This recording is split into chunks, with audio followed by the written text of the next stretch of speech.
नमस्कार दोस्तों, AKP library में आप सभी का स्वागत है। आज का टॉपिक है क्लास 10th का जो है साइंस का जो है चैप्टर है, ये मतलब साइंस का जो टॉपिक है ये।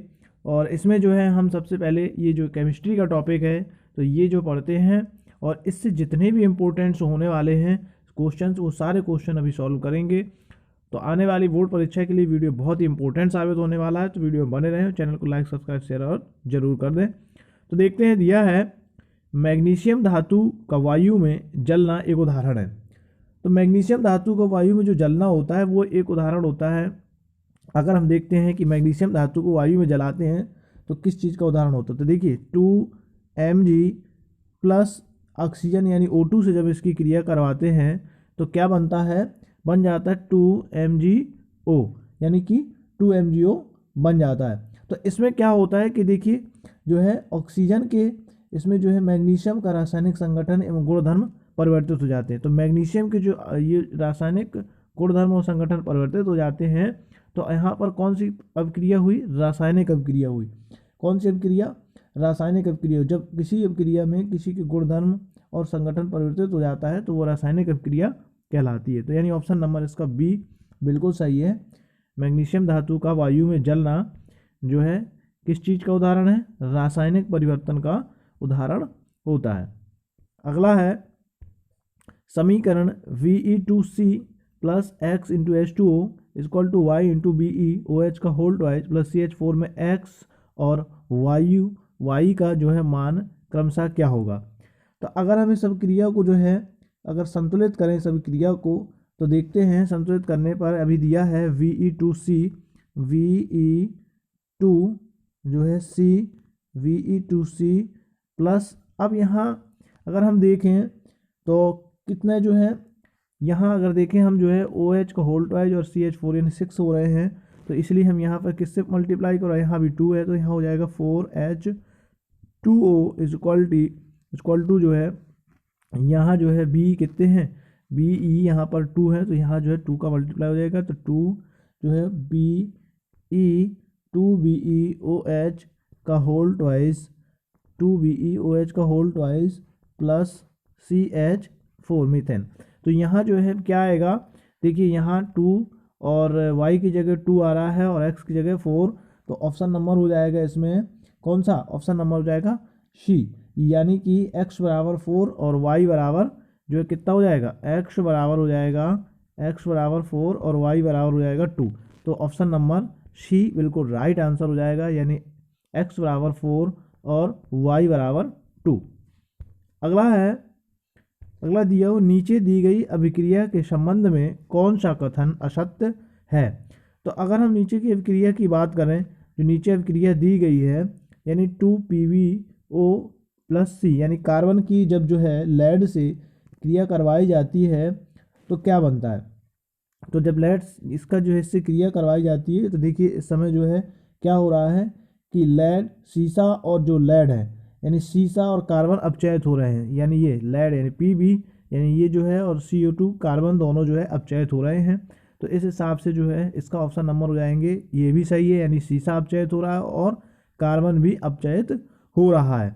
तो कार्बन जब उपचयित हो रहा है, सीसा उपचयित हो रहा है, तो इन दोनों सही है और इस हिसाब से देखें तो इसका ऑप्शन नंबर हो जाएगा बी राइट आंसर, यानी 1 और 3 बिल्कुल सही हैं, का सीसा और कार्बन दोनों उपचयित हो रहे हैं। अगला देखते हैं, अगला दिया है Fe2O3 plus 2Al is equal to Al2O3 plus 2Fe। तो ऊपर दी गई अभिक्रिया किस प्रकार की अभिक्रिया है, संयोजन है या द्विविस्थापन अभिक्रिया है या वियोजन अभिक्रिया है या फिर विस्थापन अभिक्रिया है। तो यहाँ हम देखें विस्थापन अभिक्रिया होगी, क्योंकि उपरोक्त अभिक्रिया में जो है क्या दिया हुआ है, क्रियाशील अधिक क्रियाशील जो Al2 है, Al जो अधिक क्रियाशील है वह जो है Fe2O3 में से कम क्रियाशील Fe को जो है क्या कर रहा है, यहाँ पर जो है विस्थापित कर रहा है। तो इस हिसाब से ये कौन सी अभिक्रिया हुई, विस्थापन अभिक्रिया हुई। ऑप्शन नंबर डी इसका बिल्कुल सही हो जाएगा, यानी कि यह जो है विस्थापन अभिक्रिया है। अगला दिया है लौह चूर्ण पर तनु हाइड्रोक्लोरिक अम्ल डालने से क्या होता है, सही उत्तर पर निशान लगाइए। यानी अगर हम लौह चूर्ण पर तनु हाइड्रोक्लोरिक अम्ल डालें तो क्या होगा, लौह चूर्ण यानी कि Fe पर जो है यदि हम 2HCl अगर डालते हैं तो क्या होगा, तो 2HCl डालने पर ये जो है FeCl2 प्लस H2 यानी H2 हाइड्रोजन गैस निकलेगी। तो हाइड्रोजन गैस एवं आयरन क्लोराइड में बनता है, यानी Fe में आयरन में लौह चूर्ण में अगर 2HCl यानी तनु हाइड्रोक्लोरिक अम्ल अगर डालते हैं तो FeCl2 यानी आयरन क्लोराइड और हाइड्रोजन गैस निकलती है। तो ऑप्शन नंबर हो जाएगा ए सही, यानी कि ऑप्शन नंबर ए बिल्कुल सही है, हाइड्रोजन गैस और आयरन क्लोराइड निकलती है। अगला है, नेक्स्ट दिया हुआ है, निम्नलिखित युग्मों में से कौन सा युग्म प्रतिस्थापनीय अभिक्रिया देता है। सोडियम क्लोराइड विलयन एवं कॉपर धातु, या मैग्नीशियम क्लोराइड विलयन एवं एल्यूमिनियम धातु, या फिर फेरस सल्फेट विलयन एवं सिल्वर धातु, या फिर सिल्वर नाइट्रेट विलयन एवं कॉपर धातु।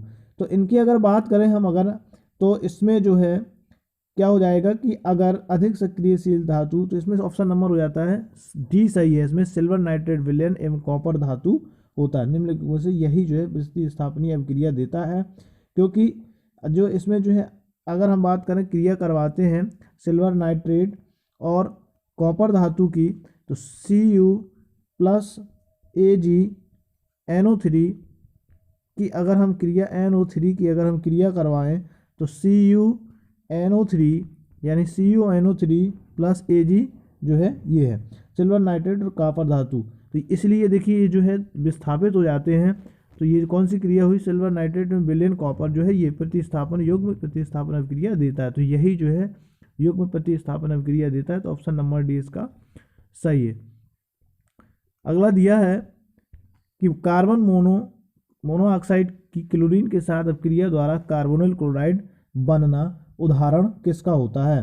तो अगर हम इसकी बात करें तो यानी कह रहा है कार्बन मोनोऑक्साइड की जो है Cl2 यानी कि क्लोरीन से अगर क्रिया करवाते हैं तो ये बन जाता है COCl2, यानी कि जो है ये क्या बन जाता है, कार्बोनिल क्लोराइड का एकल उत्पाद बनता है। ये कार्बोनिल क्लोराइड का एकल उत्पाद बनता है COCl2।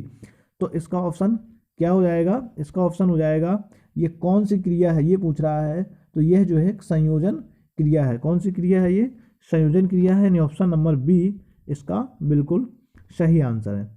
अगला दिया हुआ है, जब कॉपर सल्फेट विलयन में लोहे का टुकड़ा डालते हैं तो कॉपर व फेरस सल्फेट बनते हैं, यह क्रिया क्या कहलाती है। तो जब कॉपर सल्फेट में जो है यानी कि CuSO4 में, जब CuSO4 में जो है क्या डालते हैं, Fe डालते हैं, Fe डालते हैं, यानी कॉपर सल्फेट में जो है लोहे का टुकड़ा डालते हैं यानी Fe डालते हैं, तो क्या बनता है, Fe डालने पर FeSO4 प्लस Cu बनता है, यानी FeSO4 प्लस Cu बनता है, यानी FeSO4 प्लस Cu जो है बन जाता है। यानी उपरोक्त अभिक्रिया में लोहा कॉपर को विस्थापित कर फेरस सल्फेट का निर्माण करता है। देखिए लोहे को विस्थापित करके जो है किसका निर्माण करता है, फेरस सल्फेट का निर्माण करता है। तो यह अभिक्रिया कौन सी अभिक्रिया हो जाएगी, यह प्रतिस्थापन अभिक्रिया होगी। तो इसलिए ऑप्शन नंबर इसका ए सही हो जाएगा। कौन सी अभिक्रिया होगी, प्रतिस्थापन अभिक्रिया हो जाएगी। अगला है, निम्न अभिक्रिया में अपचायक पहचान कर लिखिए। तो निम्न अभिक्रिया में जो है अपचायक को पहचानना है।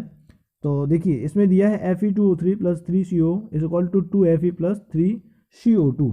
तो इस अभिक्रिया में जो है CO जो है अपचायक कब काम कर रहा है, यह जो है Fe2O3 से ऑक्सीजन को अलग करके उसे अपचयित कर देता है। तो इसलिए जो है ये देखिए CO को अलग कर देता है। तो इसमें जो है Cu जो है क्या है, अपचायक का काम कर रहा है। तो ऑप्शन नंबर इसका बी बिल्कुल सही हो जाएगा। इस अभिक्रिया में अपचायक जो है CO है। अगला दिया है, अगला निम्न अभिक्रिया में ऑक्सीकारक पहचान कर लिखना है। तो इसमें जो है ऑक्सीकारक की बात करें, कौन सा जो है ऑक्सीकारक है, तो इस जो है समीकरण में MnO2 जो है ऑक्सीकारक होता है। तो MnO2 जो है ये जो है क्या है, ऑक्सीकारक है। तो इस हिसाब से ऑप्शन नंबर इसका कौन सा सही हो जाएगा, ए सही हो जाएगा, यानी कि MnO2 जो है वो ऑक्सीकारक है। तो ऑप्शन नंबर ए बिल्कुल सही आंसर है। अगला दिया है, ऊष्माशेषी अभिक्रिया है तो ऊष्मा शेषी अभिक्रिया की बात करें तो यहाँ देखिए जो ऊष्मा शेषी अभिक्रिया की बात कर लेते हैं अगर, तो अगर हम देखें जब नाइट्रोजन और ऑक्सीजन के मिश्रण को उच्च ताप पर गर्म किया जाता है तो नाइट्रिक ऑक्साइड NO बनता है एवं ऊष्मा वातावरण से अवशोषित की जाती है। तो अगर हम बात करें N2 की, तो N2 प्लस अगर O2 अगर क्रिया करता है तो 2NO बचता है 45 किलो कैलोरी, 45 किलो कैलोरी जो है बच जाती है। तो इसीलिए जो है यहाँ पर देखिए 45 किलो कैलोरी बचती है, तो इसमें जो है ऑप्शन नंबर ए सही है। अगला है निम्न में से कौन सी गैस को ताज़ा तेल के नमूने के लंबे समय तक परीक्षण यानी भंडारण के लिए उपयोग किया जाता है। तो अगर हम इसकी बात करें तो हीलियम या नाइट्रोजन गैस दोनों जो है, क्योंकि ये दोनों गैसें जो है कम क्रियाशील हैं तो तेल को विकृत गंधित से बचाती हैं। तो अगर हम ताज़ा रखने के लिए लंबे समय तक परीक्षण की बात कर लें तो इसमें जो है हीलियम और नाइट्रोजन गैसों का प्रयोग किया जाता है, यानी ऑप्शन इसका डी राइट आंसर है। तो हीलियम और नाइट्रोजन गैसों को जो है प्रयोग किया जाता है। तो अभी हमने जो है रासायनिक अभिक्रियाओं और समीकरण जो है उस चैप्टर के इंपॉर्टेंट क्वेश्चन पढ़े। अब हम देखते हैं अम्ल क्षार और लवण के जो भी इंपॉर्टेंट क्वेश्चन हो सकते हैं। तो अम्ल और क्षार और लवण के क्वेश्चनों को जो है हम देख लेते हैं। यदि वीडियो अच्छी लगे तो चैनल को लाइक, सब्सक्राइब और शेयर करना बिल्कुल ना भूलें। अब दिया है इसमें अगला क्वेश्चन है, सिट्रस फल जो होता है यानी जैसे कि नींबू और संतरे होते हैं आदि में जो है उपस्थित होता है, जिसके कारण ये स्वाद में खट्टे होते हैं। तो जो सिट्रस फल होते हैं, इन फलों जैसे नींबू और संतरा में जो है इनमें सिट्रिक अम्ल होता है, जिसके कारण ये जो है इनमें खट्टापन स्वाद होता है। तो ऑप्शन नंबर इसका बी बिल्कुल सही है, यानी सिट्रिक अम्ल की वजह से नींबू और संतरों में स्वाद खट्टा होता है। अगला दिया है अम्लीय विलयन का पीएच मान होता है। तो अम्लीय विलयन का पीएच मान जो है सदैव 7 से क्या होता है, कम होता है, और 7 से अधिक जो होता है वह होता है क्षारीय विलयन का। किसका होता है, क्षारीय विलयन का, यानी 7 से कम जो है अम्लीय विलयन का पीएच मान होता है। तो ऑप्शन नंबर जो है बी सही ऑप्शन आंसर हो जाएगा। 7 से कम जो है क्या होता है, अम्लीय विलयन का पीएच मान होता है। अगला दिया है सल्फ्यूरिक अम्ल में अम्लीय हाइड्रोजन परमाणुओं की संख्या होती है, यानी H2SO4 में जो है हाइड्रोजन परमाणुओं की संख्या कितनी होती है, तो इसमें जो है 2 हाइड्रोजन परमाणु होते हैं, यानी ऑप्शन नंबर ए बिल्कुल सही आंसर है। तो सल्फ्यूरिक अम्ल यानी H2SO4 में हाइड्रोजन परमाणुओं की संख्या कितनी होती है, 2 होती है। अगला है क्षारक के साथ हल्दी का रंग होता है। तो क्षारक के साथ जो हल्दी का रंग होता है वो भूरा और लाल होता है। तो ऑप्शन नंबर इसका सी सही हो जाएगा, यानी ऑप्शन नंबर सी भूरा और लाल क्षारक के साथ हल्दी का रंग होता है। हल्दी एक सूचक का कार्य करता है। अगला दिया है सल्फर डाइऑक्साइड का जलीय विलयन होता है। तो सल्फर डाइऑक्साइड का जो जलीय विलयन की बात करें यानी कि कैसा होता है, अम्लीय, क्षारीय, उदासीन या उभयधर्मी। तो सल्फर डाइऑक्साइड यानी SO2 जो होता है ये जलीय विलयन अम्लीय होता है। कैसा होता है इसका, अम्लीय होता है। और अम्लीय का जो पीएच मान होता है वो कैसा होता है, सदैव 7 से कम होता है। कैसा होता है, 7 से कम होता है। तो इसका जो है क्या हो जाएगा आंसर, इसका हो जाएगा आंसर नंबर ए हो जाएगा कि इसका मान जो है सल्फर डाइऑक्साइड का जलीय विलयन कैसा होता है, अम्लीय होता है। तो ऑप्शन नंबर ए बिल्कुल सही है।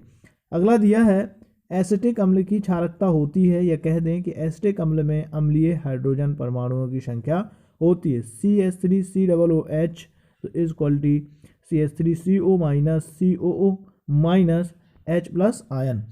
तो इसमें अगर हम बात करें तो एसिटिक अम्ल में अम्लीय हाइड्रोजन परमाणुओं की संख्या कितनी होती है, 1 होती है। कितनी होती है, हाइड्रोजन परमाणुओं की संख्या 1, यानी ऑप्शन नंबर ए इसका बिल्कुल सही है। अगला है अम्लीय वर्षा के जल का संभावित पीएच मान होता है। तो अम्लीय वर्षा का जो बात करें हम, अगर अम्लीय वर्षा के संभावित जल की पीएच मान की, तो वो जो कितना होता है, ये जो होता है 5.2 होता है। कितना होता है, 5.2 होता है, यानी कि ऑप्शन नंबर कौन सा सही हो जाएगा, ए बिल्कुल राइट आंसर होगा। तो अम्लीय वर्षा के जल का संभावित मान जो है 5.2 होता है। अगला दिया है H2SO4 विलयन का पीएच मान क्या होता है। तो H2SO4 विलयन का जो पीएच मान होता है वो एक अम्लीय विलयन होता है। तो अम्लीय विलयन का जो पीएच मान होता है सदैव 7 से कम होता है, और क्षारीय विलयन का पीएच मान 7 से ज़्यादा होता है। तो यहाँ पर जो है क्या हो जाएगा, 7 से कम हो जाएगा, यानी ऑप्शन नंबर इसका सी बिल्कुल सही हो जाएगा। अम्लीय विलयन का जो है पीएच मान सदैव 7 से कम होता है, और H2SO4 क्या होता है, एक अम्लीय विलयन होता है। अगला है शुद्ध जल का पीएच मान क्या होता है। तो शुद्ध जल का अगर पीएच मान की बात करें तो शुद्ध जल का जो पीएच मान होता है, शुद्ध जल जो क्या होता है, उदासीन होता है। कैसा होता है, शुद्ध जल जो होता है वो उदासीन होता है। तो शुद्ध जल का पीएच मान शुद्ध जल का पीएच मान कितना होता है, 7 होता है, और शुद्ध जल क्या होता है, उदासीन होता है, इसलिए शुद्ध जल का पीएच मान 7 होता है। अगला दिया है निम्नलिखित में से कौन सा तत्व तनु अम्ल के साथ संयोग करके हाइड्रोजन गैस निकालता है। तो अगर हम बात करें तो यहाँ पर जो है, अगर बात करें यहाँ ऑप्शन दिए हैं, क्लोरीन है, तांबा है, जस्ता है, सल्फर है। तो कह रहा है कौन सा तत्व जो है तनु अम्ल के साथ संयोग करके हाइड्रोजन गैस निकालता है। तो यहाँ जिंक जो होता है वो जो है संयोग करता है जब तनु अम्ल यानी 2NaHO ले लेते हैं और जिंक ले लेते हैं, तो ये सोडियम जिंकेट बनाता है और हाइड्रोजन गैस निकालता है। तो अगर हम बात करें यहाँ Zn की, Zn plus 2NaOH is equal to क्रिया होती है तो Na2 जो है Na2ZnOH बनता है प्लस H2 गैस जो है निकलती है। तो इसमें जो है कौन आता है, Zn यानी कि जस्ता यानी कि जिंक होता है। तो ऑप्शन नंबर इसका बिल्कुल सी सही हो जाएगा। अगला दिया है क्षारीय विलयन में फिनाल्फिथिलीन सूचक का रंग क्या होता है। तो क्षारीय विलयन में जो है फिनाल्फिथिलीन सूचक का रंग जो होता है वो लाल होता है। तो ऑप्शन नंबर इसका ए बिल्कुल सही हो जाएगी। यह एक क्षारीय विलयन में रंग दर्शाता है। जो फिनाल्फिथिलीन होता है ये सूचक जो है क्षारीय विलयन में लाल रंग दर्शाता है, क्योंकि ये प्रबल अम्ल क्षार अथवा दुर्बल अम्ल क्षार के अनुपापन के लिए प्रयुक्त किए जाते हैं।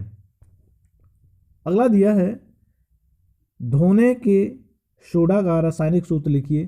तो धोने के सोडा की बात करें हम तो इसका रासायनिक सूत्र होता है Na2CO3 इंटू 10 जो है 10H2O ये होता है। तो Na2CO3 इंटू 10H2O यानी ऑप्शन नंबर इसका बी सही हो जाता है। ये जो है किसका सूत्र होता है, धोने के सोडा या सोडियम कार्बोनेट का रासायनिक सूत्र होता है। इसी को हम सोडियम कार्बोनेट भी बोल देते हैं, सोडियम कार्बोनेट भी बोला जाता है, या इसी को धोने का सोडा या sodium carbonate Na2CO3 into 10H2O होता है। तो ऑप्शन नंबर बी इसका बिल्कुल सही है। अगला है निम्नलिखित में से अम्लीय लवण है। तो इनमें से कौन सा अम्लीय लवण हो जाता है, जो विस्थापनीय H की उपस्थिति के कारण Na2HSO4 एक अम्लीय लवण है, से समस्त लवण सामान्य लवण है। तो यहाँ हम बात करें जो है NaHSO4 यानी कि ऑप्शन नंबर बी जो है एक अम्लीय लवण है, और ये सारे क्या हैं, सामान्य लवण होते हैं। तो इसका ऑप्शन जो है कौन सा सही है, बी जो है बिल्कुल राइट है, यह एक अम्लीय लवण होता है। अगला है सोडियम कार्बोनेट के जलीय विलयन में कार्बन डाइऑक्साइड गैस अधिकता से प्रवाहित करने पर प्राप्त होने वाला पदार्थ है। यदि सोडियम कार्बोनेट यानी Na2CO3 में H2O सोडियम का अधिकता से कार्बन डाइऑक्साइड यानी CO2 प्रवाहित करने पर जो है अधिकता से प्रभावित होने पर कौन सा पदार्थ बनता है, 2NaHCO3 यानी सोडियम बाइकार्बोनेट बनता है। तो यहाँ जो है सोडियम बाइकार्बोनेट, जब सोडियम कार्बोनेट के ठंडे जलीय विलयन में CO2 गैस जो है प्रवाहित की जाती है तो जो है इसमें सोडियम बाइकार्बोनेट बनता है। तो ऑप्शन नंबर इसका सी सही हो जाएगा, NaHCO3 बनता है, सोडियम बाइकार्बोनेट बनता है, NaHCO3 बन जाता है। अगला दिया हुआ है बेकिंग पाउडर को गर्म करने से कौन सी गैस निकलती है। तो जो बेकिंग पाउडर को गर्म किया जाता है यानी 100 डिग्री सेल्सियस पर उबाला जाता है, गर्म किया जाता है, तो सोडियम कार्बोनेट में परिवर्तित हो जाता है और CO2 गैस निकल जाती है। तो यहाँ जो है कौन सी गैस निकलती है बात कर रहा है, तो CO2 गैस निकलती है। तो ऑप्शन नंबर इसका सी बिल्कुल सही है। तो चैनल अगर अच्छा लग रहा है तो चैनल को लाइक, सब्सक्राइब और शेयर जरूर कर दें। आगे देखते हैं। अब जो है हम देखेंगे चैप्टर धातु और अधातु के जो भी इंपॉर्टेंट विकल्प होने वाले हैं। तो वीडियो में देखिए आखिरी तक जरूर बने रहें, क्योंकि ये बोर्ड एग्जाम की दृष्टि से बहुत इंपॉर्टेंस है। और आपको अगर पूरी वीडियो देखते हैं तो आपको जो है एक ही वीडियो में सारे के सारे कंप्लीट हो जाएंगे। तो शुरू करते हैं। देखिए अगला वाला जो है इसको तो दिया है, निम्नलिखित में से कौन सा युग्म विस्थापन अभिक्रिया प्रदर्शित करता है। ऑप्शन है NaCl विलयन एवं कॉपर धातु, MgCl2 विलयन एवं एल्यूमिनियम धातु, FeSO4 विलयन एवं सिल्वर धातु, या AgNO3 विलयन एवं कॉपर धातु। तो हम बात करें AgNO3 विलयन एवं कॉपर धातु, क्योंकि कॉपर सिल्वर से अधिक क्रियाशील होता है। तो जो कॉपर होता है यानी कॉपर सिल्वर से अधिक क्रियाशील होता है, तो इसलिए AgNO3 जो है विलयन एवं कॉपर धातु जो है यह जो है विस्थापन अभिक्रिया प्रदर्शित करता है। यानी ऑप्शन नंबर इसका डी सही है, ये NCERT से है। आगे देखते हैं। लोहे के फ्राइंग पैन को जंग से बचाने के लिए निम्नलिखित में से कौन सी विधि उपयुक्त होती है। इसमें दिए हैं ग्रीस लगाकर, पेंट लगाकर, जिंक की परत चढ़ाकर, या इन सभी के द्वारा। तो देखिए लोहे की जो फ्राइंग पैन होती हैं इनको जंग से बचाने के लिए इन सारी चीज़ों का प्रयोग किया जाता है। तो इस हिसाब से ऑप्शन नंबर इसका डी बिल्कुल सही हो जाता है। ग्रीस लगाकर भी, पेंट लगाकर, जिंक की परत चढ़ाकर भी लोहे को जो है जंग से बचाया जाता है। तो ऑप्शन नंबर इसका डी बिल्कुल सही है, यानी कि इन सभी के द्वारा। तीसरा दिया है, निम्न में से कौन सी धातु अम्ल से हाइड्रोजन यानी H2 विस्थापित करती है। ऑप्शन है Mg, Cu, Pt या Hg। तो कौन सी धातु जो है अम्ल से हाइड्रोजन को विस्थापित कर देती है। तो इसमें जो है मैग्नीशियम धातु होती है जो क्या करती है, अम्ल से हाइड्रोजन को विस्थापित कर देती है। अगला है, यहां दिया है निम्नलिखित में से कौन सी धातु अम्ल से हाइड्रोजन विस्थापित नहीं करती है। तो अगर हम बात करें सक्रियता श्रेणी में, तो कॉपर धातु जो होती है वो हाइड्रोजन से नीचे स्थित है, अतः ये अम्ल से क्रिया करके हाइड्रोजन विस्थापित नहीं करती है। तो इसका ऑप्शन सी सही हो जाएगा, यानी कि Cu जो है हाइड्रोजन को विस्थापित नहीं करती है। जो ऊपर होती हैं, जो सक्रियता श्रेणी में जो ऊपर होती हैं वो हाइड्रोजन को विस्थापित कर देती हैं। तो यहाँ ये जो ऑप्शन दिया है Cu विस्थापित नहीं करता है। अगला है, तांबे का एस क्या होता है। तो तांबे का एस को जो होते हैं, तांबे का एस को होता है आपका मैलकाइड जो होता है, तांबे का एस को होता है। कौन सा होता है, ऑप्शन नंबर बी, मैलकाइड जो होता है वो तांबे का एस्क होता है। अगर हम मैलकाइड की बात करें, तो मैलकाइड का जो होता है ये होता है Cu जो है इसका होता है CuCO2 इंटू CuOH का होल ट्वाइस। ये जो है मैलकाइड का सूत्र होता है। अगला दिया है, देखते हैं नेक्स्ट वाला, यह ताम्र ग्लास का रासायनिक सूत्र क्या होता है। तो ताम्र ग्लास को अगर कैल्कोसाइड भी कहा जाता है, चूँकि कॉपर का सल्फाइड एस्क होता है, तो इसका जो सूत्र होता है वो Cu2S होता है। यानी ऑप्शन नंबर इसका ए बिल्कुल राइट आंसर है। तो ये ताम्र ग्लास का सूत्र रासायनिक सूत्र होता है। अगला दिया है, क्लोराइड एस्क का उदाहरण है। तो क्लोराइड एस्क की बात करें तो क्लोराइड एस्क का उदाहरण है, ऑप्शन है आपके बॉक्साइट, मैलकाइट, सिडेराइट या फिर हॉर्न सिल्वर।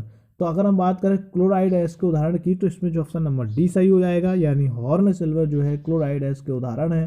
क्योंकि हॉर्न सिल्वर यानी कि Ag, इसको Cl बोलते हैं, ये हॉर्न सिल्वर होता है का एस्क होता है। Cl की उपस्थिति के कारण इसे क्लोराइड खनिज की श्रेणी से समृद्ध किया जाता है। अगला है, लोहे के फ्राइंग पैन को जंग से बचाने के लिए कौन सी विधि का उपयोग करते हैं। तो इसका जो है ये सारी विधि का प्रयोग किया जाता है, क्योंकि ग्रीस लगाकर भी बचाते हैं, पेंट लगाकर भी बचाते हैं और जिंक की परत चढ़ाकर भी बचाते हैं। तो इन सभी के द्वारा जो बचाया जाता है, तो ऑप्शन नंबर डी बिल्कुल सही है। आगे देखते हैं, अगला दिया हुआ है, खाद्य पदार्थों को सुरक्षित रखने के लिए डिब्बों में जिंक के स्थान पर टिन का लेपन होता है, क्योंकि ऑप्शन है जिंक अपेक्षाकृत कम अभिक्रियाशील है, टिन अपेक्षाकृत कम अभिक्रियाशील है, जिंक का गलनांक कम होता है, या टिन का गलनांक कम होता है। तो इस हिसाब से ऑप्शन हो जाएगा इसका बी, यानी टिन अपेक्षाकृत कम अभिक्रियाशील होता है, इसलिए खाद्य पदार्थों को सुरक्षित रखने के लिए डिब्बों में टिन का लेपन होता है। तो ऑप्शन नंबर इसका बी बिल्कुल सही है। यदि कॉपर को वायु में खुला रखते हैं तो इसकी भूरी चमकीली सतह धीरे धीरे अपनी चमक खो देती है तथा इस पर एक हरे रंग की परत जमा हो जाती है। यह निम्न के बनने के कारण होता है। तो ये क्यों, किसके वजह से होता है? CuCO2 जो है बेसिक का कार्बोनेट की परत बनती है। तो इसका सूत्र जो होता है, इसका ऑप्शन नंबर क्या हो जाता है? ये बी सही है। यदि कॉपर को वायु में खुला रख दें तो इसकी भूरी चमकीली धीरे धीरे अपनी चमक खो देती है। यह एक हरे रंग की परत जमा होती है। निम्न में से किसके बनने के कारण होता है? तो CuCO3 के बनने के कारण होता है। तो इसका अगर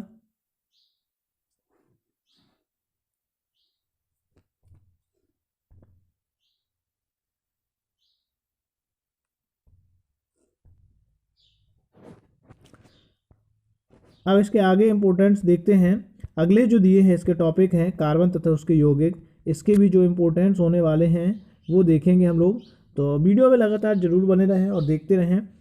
देखिए दिया है क्वेश्चन, दिए बंकमिस्टर फ्लोरीन एक अपरूप होता है। तो अगर हम बंकमिस्टर फ्लोरीन कार्बन का एक अपरूप होता है तो ऑप्शन नंबर इसका सी बिल्कुल सही हो जाएगा। यानी बंकमिस्टर फ्लोरीन जो होता है वो किसका अपरूप होता है? कार्बन का अपरूप होता है। अगला है प्रोपेन का रासायनिक सूत्र है। तो प्रोपेन का रासायनिक सूत्र जो होता है वो होता है C3H8 होता है। तो इस हिसाब से ऑप्शन नंबर इसका बी सही हो जाएगा। यानी C3H8 जो होता है वो प्रोपेन का रासायनिक सूत्र होता है। अगला है एल्काइन का सूत्र क्या है? तो एल्काइन का जो सामान्य सूत्र होता है वो होता है CnH2n-2 होता है। ये इसका क्या होता है? एल्काइन का सामान्य सूत्र होता है। अब सूत्र में n कितने हैं? n बराबर 3 दिए हुए हैं। अगर n बराबर हम 3 रख दें तो क्या हो जाएगा? C3H3 × 2 - 2 तो हो जाएगा आपका जो है C3H4। तो ये जो है प्रोपाइन, ये एक एल्काइन है, ये कह सकते हैं प्रोपाइन एक एल्काइन है। तो C3H4 हो जाएगा। तो ऑप्शन नंबर इसका ए बिल्कुल राइट हो जाएगा। यानी एल्काइन का जो सूत्र होता है वो होता है C3H4। क्या होता है? C3H4। अगला दिया है एथेन का आणविक सूत्र C2H6 है। इनमें जो है ऑप्शन है A6 जो है सह संयोजक आबंध है, 7 सह संयोजक आबंध है, 8 सह संयोजक आबंध या 9 सह संयोजक आबंध होता है। तो अगर हम बात करें एथेन के आणविक सूत्र C2H6 की, तो एथेन जो है देखिए C2H6 की संरचना की बात कर लें तो इस तरीके से इसका जो है संरचना होता है। कुल यह जो है 7 एकल सह संयोजक आबंध होते हैं। कितने होते हैं? एक, तो इसमें दिया भी है, देखिए गिनती लिखी हुई है। तो इसमें कितने हैं? 7 हैं। तो इसमें जो है क्या हो जाएगा? ऑप्शन नंबर इसका बी सही हो जाएगा। 7 सह संयोजक आबंध होते हैं। अगला है C2H6 का IUPAC नाम क्या होता है? तो C2H6 का IUPAC नाम होता है एथेन होता है। यानी ऑप्शन नंबर इसका बी सही है। C2H6 का IUPAC नाम एथेन होता है। यानी ये कह दें कि ये एथेन का सूत्र होता है C2H6। तो IUPAC नाम क्या होता है? एथेन होता है। अगला दिया है एथिल एल्कोहल का IUPAC नाम क्या होता है?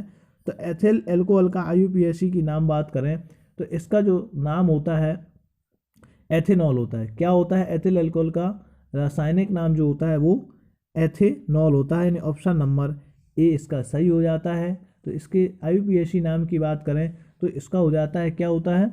CH3 और CH2OH होता है। तो इसमें देखिए जो है यहाँ कार्बन के 2 और एक ये हो गया। तो इस हिसाब से H + N = ऑल यानी एथेनॉल हो जाता है। तो इसका ऑप्शन नंबर ए सही होता है। एथिल एल्कोहल का IUPAC नाम एथेनॉल होता है।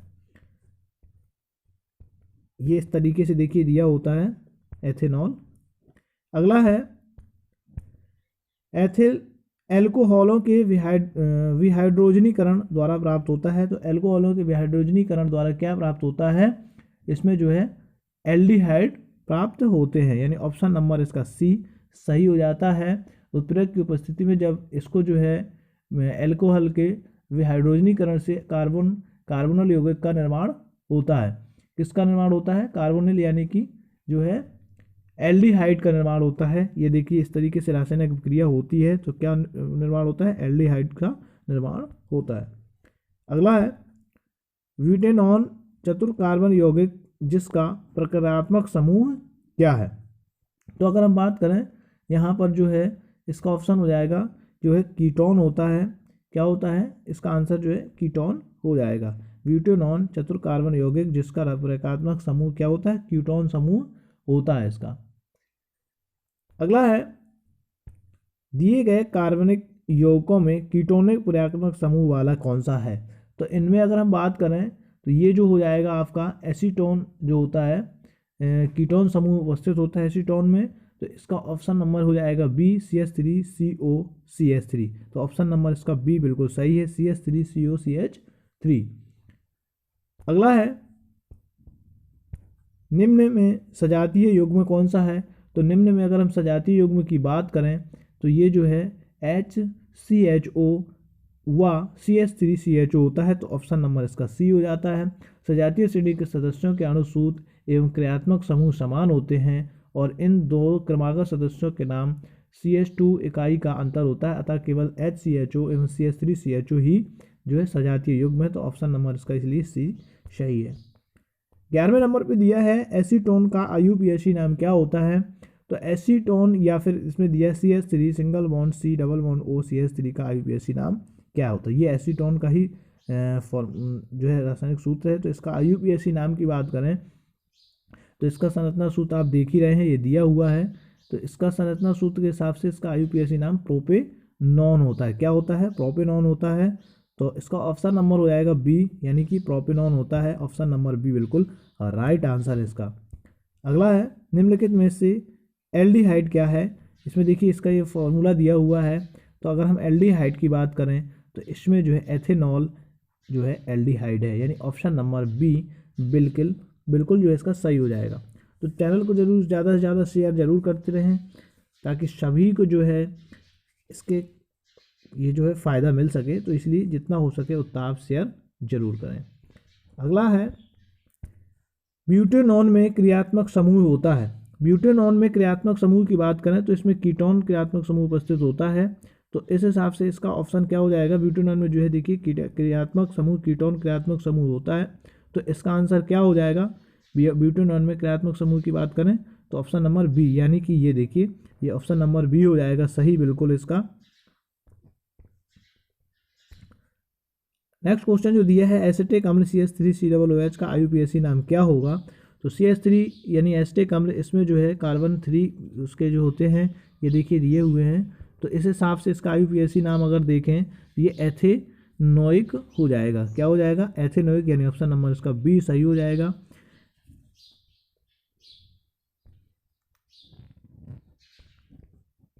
पंद्रहवें नंबर पे दिया है संतृप्त हाइड्रोकार्बन में नहीं होता है। तो संतृप्त हाइड्रोकार्बन में क्या नहीं होता है, ऑप्शन है आपके एकल आबंध, चतुष्फल की संरचना, सी आबंध कोण, यानी ये आबंध कोण उसका दिया हुआ है 109 डिग्री 28 मिनट, और डी नंबर पे C डबल बॉन्ड C। तो हम बात करें इसमें जो है नहीं होता है तो वो C डबल बॉन्ड C नहीं होता है, क्योंकि संतृप्त हाइड्रोकार्बन में कार्बन परमाणु के मध्य एकल आबंध, चतुष्फल की संरचना तथा C सिंगल बॉन्ड C, आबंध कोण 109 डिग्री 28 मिनट तीनों गुण पाए जाते हैं, परंतु C double bond C carbon असंतृप्त हाइड्रोकार्बन में पाया जाता है। तो इसका ऑप्शन नंबर डी हो जाएगा।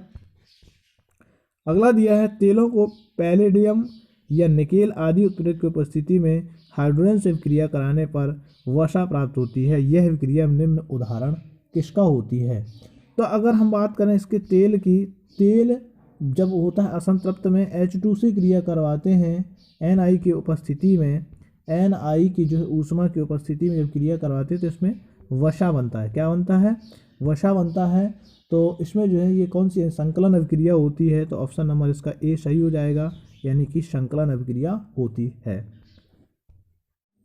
अब दिया हुआ है आधुनिक जो है तत्वों के आवर्ती वर्गीकरण जो है। अब इससे जुड़े जो भी जो है इंपॉर्टेंट्स है तो वो देखते हैं आगे। आधुनिक आवर्त सारणी का आधार है। तो आधुनिक जो आवर्त सारणी का आधार माना गया है वो माना जाता है परमाणु क्रमांक। तो इसका ऑप्शन क्या हो जाएगा, बी बिल्कुल राइट है, यानी आधुनिक आवर्त सारणी का वर्गीकरण का जो आधार है वो परमाणु क्रमांक है। मोजले ने जो है सन 1913 में जो है परमाणु क्रमांक की खोज करने के पश्चात ये सिद्ध किया कि परमाणु का आधारभूत गुण आधारभूत क्रमांक, ना कि परमाणु भार। इस आधार पर उसने एक नया नियम दिया जिसे आधुनिक आवर्त नियम कहा जाता है। इस नियम के अनुसार तत्वों के भौतिक और रासायनिक गुण उनके परमाणु क्रमांकों के आवर्ती फलन है। तो इसलिए जो है इसको आधुनिक आवर्त वर्गीकरण का जो आधार माना जाता है वो परमाणु क्रमांक माना जाता है। तो ऑप्शन नंबर बी सही है। अगला दिया हुआ है निरूपक तत्व है, यानी निरूपक तत्व क्या है? तो निरूपक तत्व जो कहलाते हैं वो आवर्त सारणी में तीसरे आवर्त के तत्व निरूपक तत्व कहलाते हैं। कौन से? तीसरे आवर्त के जो तत्व हैं वो निरूपक तत्व कहलाते हैं। ये अपने समूह में उपस्थित अन्य तत्वों का आदर्श प्रतिनिधित्व करते हैं, अतः सोडियम प्रथम समूह का निरूपक तत्व है। तो यानी ऑप्शन नंबर इसका ए सही हो जाएगा। तो ऑप्शन नंबर ए सही है, यानी सोडियम जो है क्या है? प्रथम समूह का निरूपक तत्व है। अगला है यूरेनियम है। यूरेनियम क्या है? तो यूरेनियम जो होता है वो अंतः संक्रमण धातु होती है। तो ऑप्शन नंबर इसका डी बिल्कुल सही है। ऑप्शन नंबर डी, यानी कि अंतः संक्रमण धातु है। अगला दिया हुआ है सर्वाधिक धन विद्युतीय तत्व कौन सा होता है? तो सर्वाधिक जो धन विद्युतीय तत्व है वो के होता है, यानी ऑप्शन नंबर डी सही है। धन विद्युतीय लक्षण परमाणु क्रमांक बढ़ने के साथ वर्ग में ऊपर से जो है नीचे की ओर जो है बढ़ता है, इसलिए पोटेशियम यानी कि के क्या है? जो है धन विद्युतीय लक्षण सर्वाधिक है पोटेशियम का। तो इसलिए ऑप्शन नंबर इसका डी बिल्कुल सही है। अगले आगे दिए हुए हैं 5वां नंबर क्या है? 5वां कह रहा है कि आवर्त सारणी में बाईं से दाईं ओर जाने पर प्रवृत्तियों के बारे में कौन सा कथन, यानी बाईं से जो है दाईं ओर जाने पर जो है क्या है? पहला दिया है विकल्प तत्वों की धात्विक प्रकृति घटती है, संयोजी इलेक्ट्रॉनों की संख्या बढ़ जाती है, परमाणु आसानी से इलेक्ट्रॉनों का त्याग करते हैं, या फिर इनके ऑक्साइड अधिक अम्लीय होते हैं। तो इसका जो ऑप्शन सही हो जाएगा वो आंसर हो जाएगा सी नंबर का, कि परमाणु आसानी से इलेक्ट्रॉन का त्याग करते हैं। तो इसका जो है क्या है? ऑप्शन नंबर सी सही है। अब देखते हैं 6वां नंबर दिया है विकर्ण संबंध का तत्व है। तो हमें बताना है कि विकर्ण संबंध का तत्व क्या होता है। तो विकर्ण का जो है लिथियम का हमेशा मैग्नीशियम से होता है। तो ऑप्शन नंबर इसका बी बिल्कुल सही है, यानी लिथियम का मैग्नीशियम का। अगर बात करें लिथियम के गुण अपने से विकर्णता स्थित Mg के गुणों के समान होते हैं, इस कारण लिथियम का जो होता है वो जो है किससे? Mg से जो है के साथ विकर्ण संबंध दर्शाता है। तो ऑप्शन नंबर इसका बी बिल्कुल सही है। 7वां दे रहा है किस तत्व का ऑक्साइड उभयधर्मी होता है?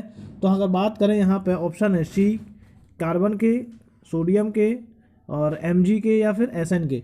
तो हम बात करें तो Sn के ऑक्साइड उभयधर्मी प्राकृतिक के होते हैं, अर्थात अम्ल तथा क्षार दोनों से क्रिया करते हैं। तो ऑप्शन नंबर इसका डी बिल्कुल सही है, यानी कि Sn किस तत्व का ऑक्साइड अभयधर्मी होता है? उभयधर्मी, तो Sn का होता है। नेक्स्ट दिया हुआ है 8वें नंबर पे कह रहा है कि निम्न में से उभयधर्मी ऑक्साइड है। तो इनमें से हमें बताना है कौन सा उभयधर्मी ऑक्साइड जो होगा।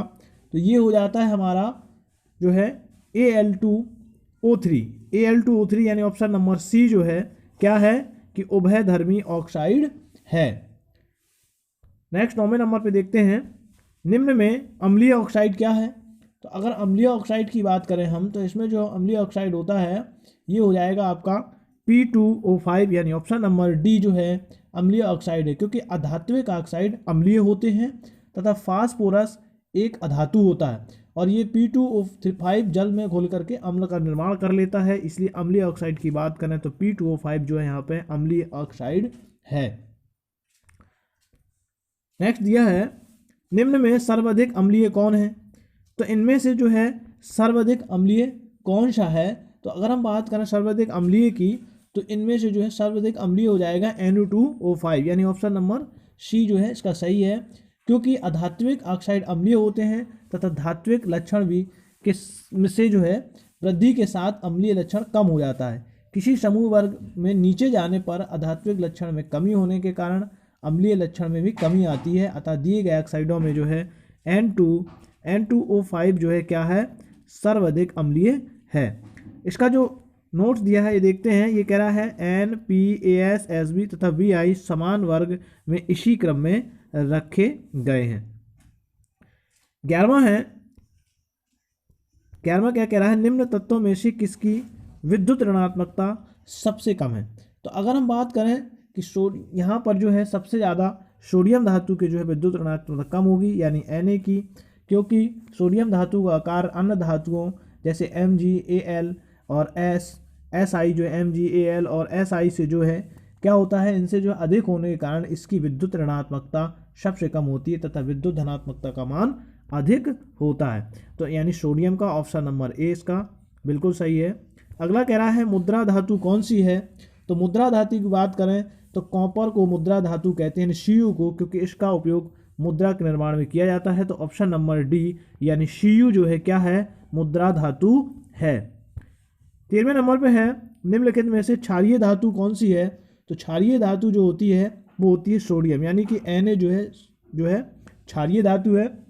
सोडियम धातु जो होती है आवर्त सारणी में तीसरे आवर्त में जो है के तीसरे आवर्त के प्रथम वर्ग समूह का तत्व है। प्रथम जो है वर्ग के सदस्यों को क्षारीय धातु कहते हैं। तो ये जो है क्या है, सोडियम जो है क्षारीय धातु है, यानी ऑप्शन नंबर इसका ए सही है। अगला है, तत्व जो क्षारीय ऑक्साइड बनाता है का परमाणु क्रमांक है। अब इसमें जो है 14वें नंबर पे दे रहा है, जो तत्व क्षारीय ऑक्साइड बनाता है उसका परमाणु क्रमांक क्या होगा। तो अगर हम बात करें इसमें जो है पोटेशियम का परमाणु क्रमांक क्या है, इसमें से 19 है। तो यहाँ पे जो है पोटेशियम परमाणु क्रमांक 19 दिया हुआ है, और ये जो है वर्ग 1 का सदस्य है, और वर्ग 1 के सभी धातुएं क्षारीय ऑक्साइड बनाती हैं। तो ये नहीं, तो ऑप्शन नंबर ए यानी कि वो ऑप्शन नंबर जो है डी दिया हुआ है, A B C नहीं है, ये जो है तीनों नहीं है, यानी कि डी नंबर का बिल्कुल सही है, यानी ऑप्शन नंबर डी यानी 19, क्योंकि 19 सोडियम धातु का वो 19 जो होता है वो पोटेशियम धातु का होता है, और यह जो है वर्ग 1 का पहला होता है। आगे दिया है क्षार धातुएं क्या हैं। तो प्रथम वर्ग के तत्वों को यही क्वेश्चन आ रहा है कि प्रथम जो वर्ग होता है इसके तत्वों को जो है क्षार धातुएं कहते हैं। इसके अंतर्गत जो है यानी Li, Na और K यानी कि पोटेशियम प्रथम वर्ग के सदस्य हैं, अतः क्षार धातुएं हैं।